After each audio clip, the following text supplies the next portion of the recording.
আজকে আপনাদের জন্য একটি মজার অঙ্ক নিয়ে হাজির হয়েছি।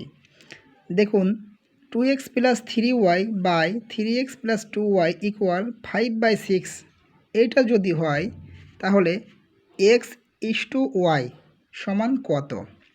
তাহলে আমরা কি করতে পারি? আমরা প্রথমে অঙ্কটি লিখি 2x প্লাস 3y ভাগ 3x প্লাস 2y ইকুয়াল 5/6। এখন আমরা কোনাকুনি অর্থাৎ আর গুণন করতে পারি। তাহলে যদি আমরা প্রথমে এটা দিয়ে গুণ করি তাহলে কত আছে? 5 দিয়ে এই পুরো অংশটাকে গুণ করি, তাহলে 5 দিয়ে 3x যদি গুণ করি তাহলে 3 5 15x প্লাস 5 দুগুণে 10y ইকুয়াল 6 দিয়ে যদি গুণ করি তাহলে 6 দুগুণে 12x প্লাস 3 6 18y। এখন আমরা এক্সগুলোরে এক পাশে নিয়ে আসব। তাহলে এখানে আছে 15x, এই যে 12xটা এ পাশে আসে তাহলে বিয়োগ হয়ে যাচ্ছে। তাহলে 15 থেকে 12 বিয়োগ করলে কত পাচ্ছি আমরা? 3x ইকুয়াল এখানে কত আছে আমাদের? এখানে আছে 18y। ওয়াইগুলো এক পাশে নিয়ে যাই, তাহলে 10x যদি 10y যদি বাম থেকে ডানে যায় তাহলে বিয়োগ হয়ে যাচ্ছে। 18 থেকে 10 বিয়োগ করলে পাচ্ছি আমরা 8y। ফাইনালি আমরা কি পাচ্ছি? 3x equal 8y।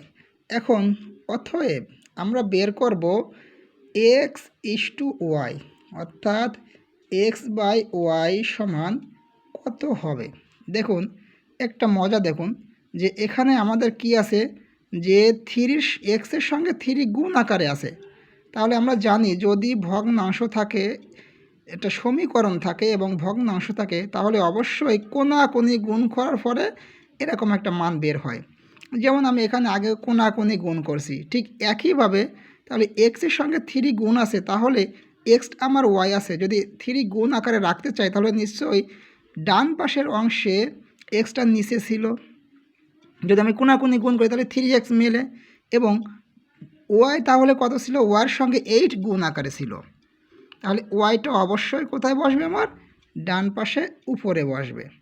তাহলে এখন দেখি আমরা মিলে কিনা। তাহলে 3 কোনাকুনি যদি গুণ করি 3x ইকুয়াল 8y।